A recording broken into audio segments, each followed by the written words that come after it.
go and they don't release you,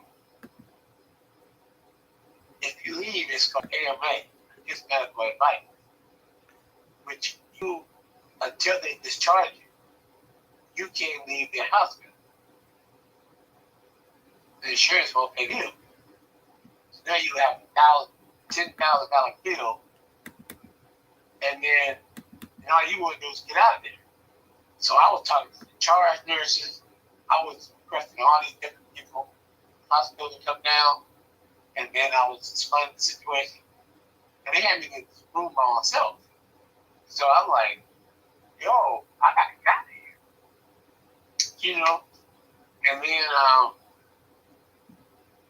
it was when my, hello? Yeah, I'm listening.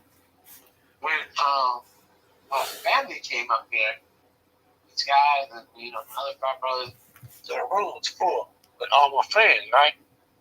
That's when the dude released me the next week. Because he realized I had people and support. But when nobody was coming up there, it's like I'm crazy. Dude, up with morphine shots every 6 hours. That's how bad dumb. So picture this. I'm in the room.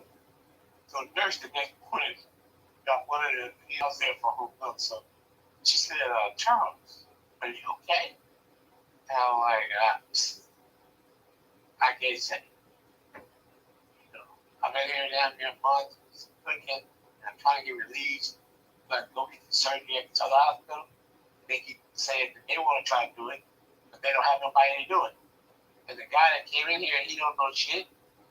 So I didn't want him to touch my hand. So then they finally released me, but the nurse said, Charles, I came here last night and you was in this room screaming and you was butt naked. I was like, what? What are you talking about? She was like, you was screaming. And see what it is when that medicine wore off, my thumb just started throbbing. So imagine just waking up in the middle of the night and somebody it feels like somebody banging your thumb with a hammer. So I'm like, hey, the medicine, you get shot, hurry up, come on. And I was screaming like every time the medicine wore off, the pain was so excruciating. I would be screaming like, please, come give me the medicine. And they said, oh, we gotta wait 30 more minutes. I'm like, no, just give me the shit. That's how bad it was. So my hair was long, my face hair, I'm looking crazy, right? And people were coming to visit me one by one. But until they all came, they was like, this dude ain't got nobody in his family, so we'll keep him here and we're gonna do what the hell we want. So I was talking to different nurses and say, hey, something's going on. But then the dude started making up that I had some shit going on with my heart, right? And he said, I saw some vegetation, this to that, that. And that was a serious blood. But the cardiologist said, nothing's wrong with your heart. And that dude, what the hell he talking about? I'm the one overseeing your heart, your vascular system. So he's a damn general primary doctor. How the hell he tell me he saw this? I was like, so he wound up having me swallow a camera so he could go down and look at my heart and my chest. So the camera, I don't know if the camera was like X-ray or whatever. So I was like, why the fuck did I do this procedure? It's because he was saying stuff and the cardiologist wasn't. So the dude was like, keep saying this shit. I said, dude, man, are you guys talking? I was like, what the fuck going on? This dude in here running these tests. And I'm like, yo, he's making up shit. And then here's the thing, if you got, I got Medicare, right? So if you got good insurance, it will keep you in the hospital. So if I go to the hospital right now and I say like my ribs hurt, they'll say okay. So first thing, then they'll do X-ray. They don't even ask me about shit. So X-ray, whatever the place I was in. Then they'll start running tests. They'll put me in a room, and they'll say, we gotta wait for the test to come back. And they're like, you know what, we're gonna keep you overnight. Now, I'm in the system. So now they'll keep me for 3-4 days. So I got insurance and they can bill me money. If I didn't have no insurance, they would keep me out. And I was starting to get used to it. Then once they find out I'm a dialysis patient, okay, now we're going to dialysis on this dude right here, blah, blah, blah. You know, we just go, woo, we about to hit this game on this shit. And then that's when you start realizing you ain't nothing but a dollar number. They won't let me out. So now, I'm at the third day, I'm like, how do you let me out? What are we going to do? Well, we got to run some tests. Just relax. It's about 2 more days. That's a week. And then they doing dialysis on me. And then, you know, they doing these. They doing all these other tests that got to do with why. So if I go tonight, I'll be in there fucking for 3-4 days. That's why I was like, I went down to the doctor Friday. I was asking him, I said, hey, I fell on my bed, this and that. He was like, I said, I think I might have messed my spleen up, right? He said, if you messed up your spleen, you would know. There's some symptoms you would have, and trust me, you wouldn't be sitting up right now. Your ass be curled up, screaming out pain. So I was like, oh, okay, my bad. Trust me, I know. Right. So Charles, see that you are confirming what I was led to believe, and that's why they kept me out for over 10 days, destroying my life. My van was abandoned for 10 days out in a state because I wasn't there to administer it. I got taken for my money. It's just a lot going. It was just, and people don't realize the repercussions when you They know. Because they is the company.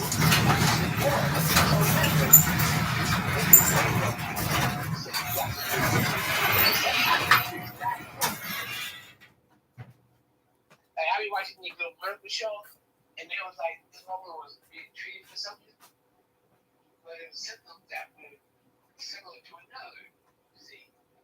But they was giving her stuff and it wasn't working. So this hospital was down in Atlanta.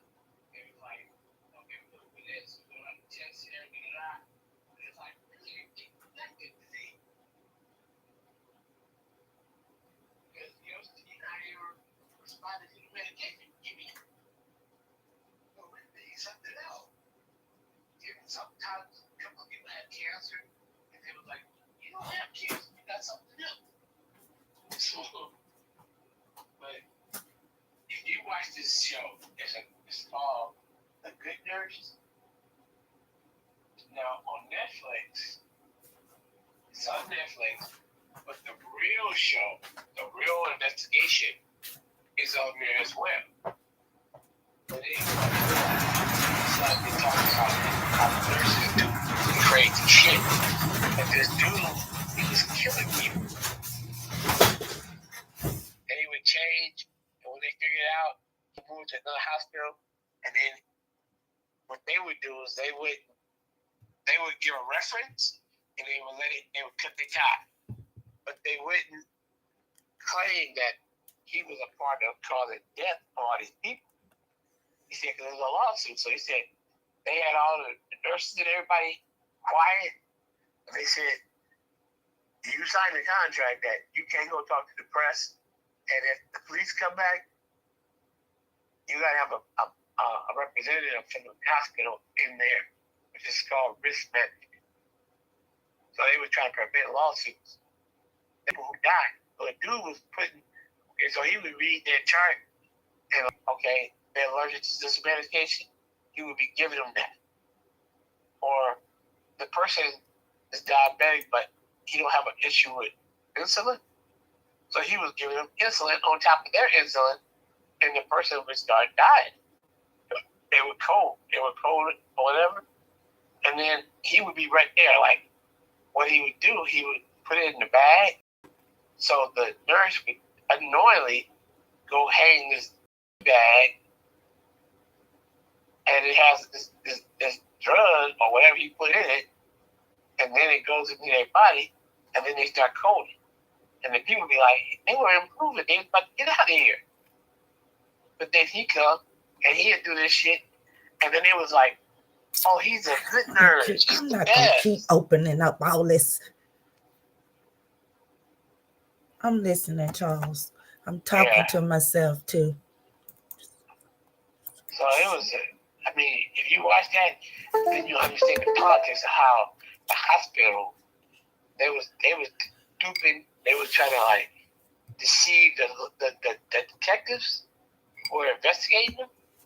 And then to do it, for them to bust them, they had to get one of the nurses, and the nurse had to steal documents and show proof of, like, she would go and get reports, but the detectives couldn't read the reports. So the nurse would say, okay, PC whatever, and then this program, all this stuff is recorded. And then when they called the company, it was like, all this shit is in there. They were telling, like, the hospital was saying, oh yeah, the system purged this stuff after 2 days. And it was like, no, the program, they keep the shit for years. It's at the fingertips. So you can print out the report and it'll come right out.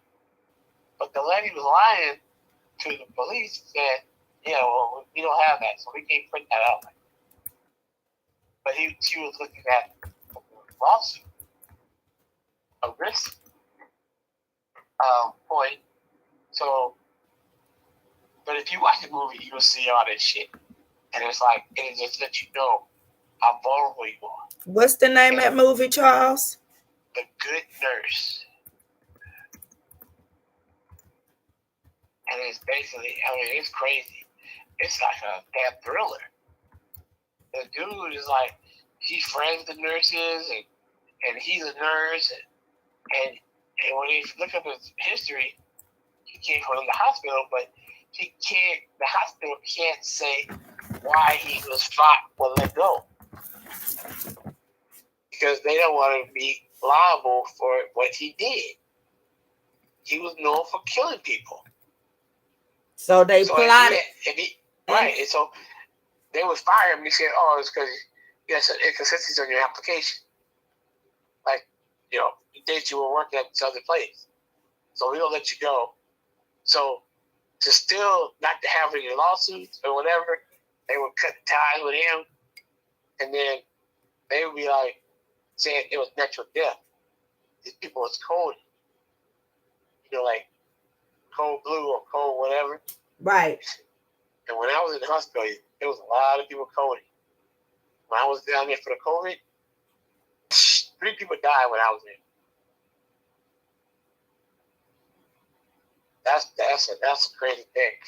Because the family, first of all, they couldn't go in the room.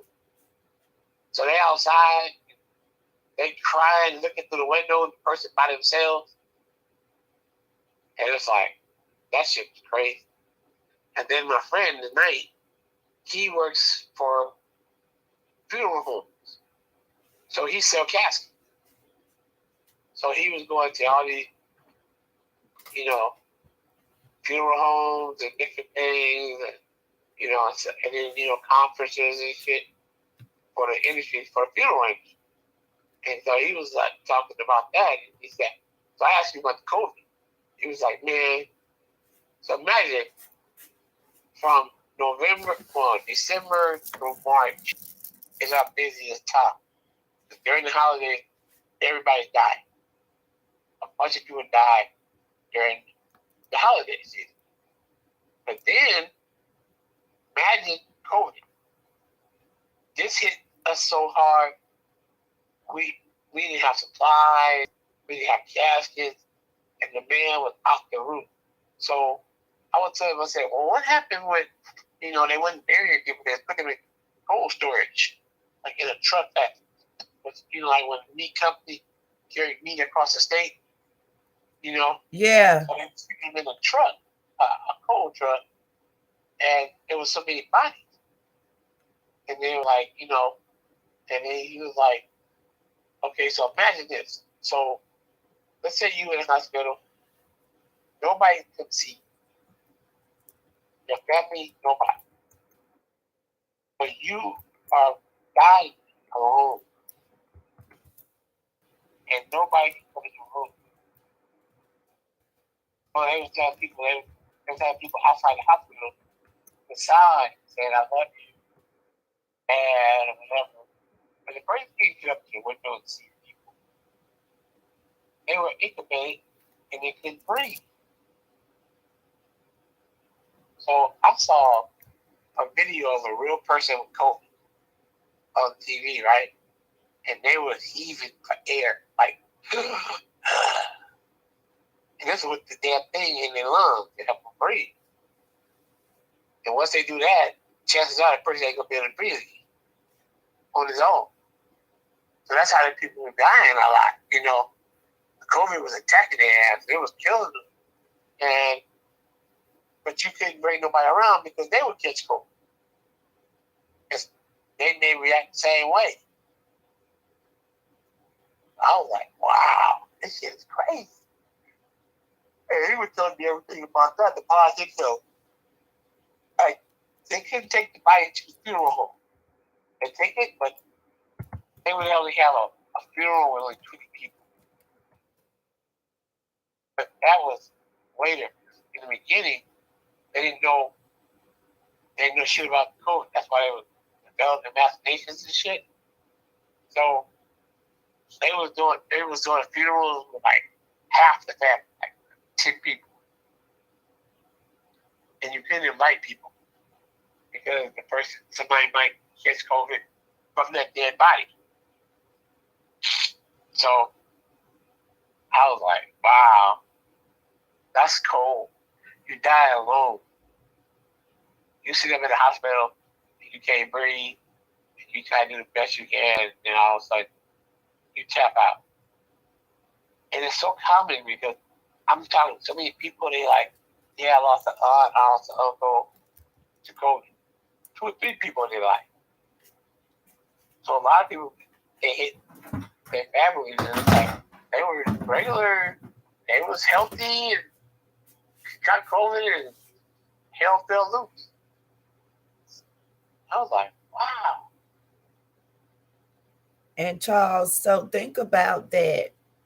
And think about now suddenly a loss of income for a family or a loss of a loved one and not being able to properly grieve that loss and everything else that happened to he COVID. might be the breadwinner of the house. Right. So that means all those people now have become somewhat a victim of what has happened during COVID. No, it's a lot. See, but that happens with all deaths. If a sudden death, even people that weren't dead or died, they were infected. Right. I can see the government, no matter what, they would give away so much shit, but then it was like that's why so much fraud was going on and so much shit happened. And people was fraudulently taking the money, and the money was from the government for these people. Like right now, there's California right? California, it's like it's a forest release that they developed during the pandemic to pay for renters, places, and to pay the landlord. So I was filed as a doctor, and it's like I was pretty much get $3,400. And so I'm doing all this, trying to upload all this shit to the website. Its application was like crazy, but asking for utility bills, bank statements, but you got to do it electronically. So my bank, I couldn't get statements. I had to have my friend note down the statements, and then I had to get this, that. So I submitted it, and then they wanted a proof of income from the Social Security. I said, but look at my bank statements, man. They're doing direct deposits, and it tells you where it's from. And they was like, no, we need it from the Social Security. But I said, but they're closed. They closed all these offices. And you take this boy in, and it's fucking an hour and a half to wait online on phone to get to a person. And I'm like, dude, I can't get that document. You got this trust me.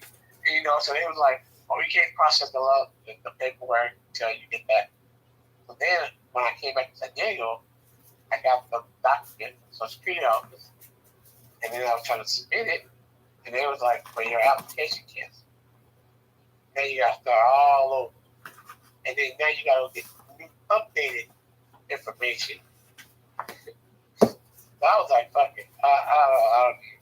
But then that might have been, I think it might have been bullshit where they coming out the police. They get you identified, but it'll be a lien on your property. Yes, Charles, it will be a lien on your property because I received documentation as well. And it was where now I want to say HUD was going to put the lien on your property. And so I was studying those documents, but you're right. That's exactly, it would be just another lien on your property, but it would be not a federal government got a lien on you. Yep. So I didn't do it. I just like, fuck it. And I was like, I was getting mad because I was like, why the fuck? And then it was like, I said, you know what? This money ain't no good anyway. You guys got to do something. And then she was like, no, well, we need to help you guys. And it's like, no, you ain't. Because something to help you don't be this difficult. And what you're asking for stuff, and you're going to put a lien on my property. And then I was like, you know what? I'm cool. Thank you. Cancel my application. And that's why I was like, fuck this shit. They are no good. And then, it's just, there's so many scams going, Kim. That's why I would tell you, just be careful, because there's just so many scams going. People are like trying to do anything to get your property. And they get it for the old people because they don't know better. They're lonely and shit. So they like, listen to anything people say. They talk real fast. So people that lie talk, shit. Try to get up. Oh, you still hurting? You still hurting, Charles? Man, miserable, man. I was driving my truck today. I had to get in the truck. I had to pull myself up because my truck is got so high.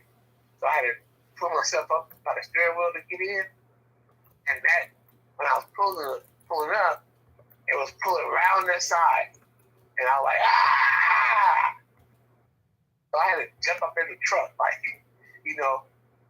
okay, I get up, put my legs in, and then jump up on the seat. And I was like, oh my gosh. And that shit, and the pain is like, even if I turn a certain way,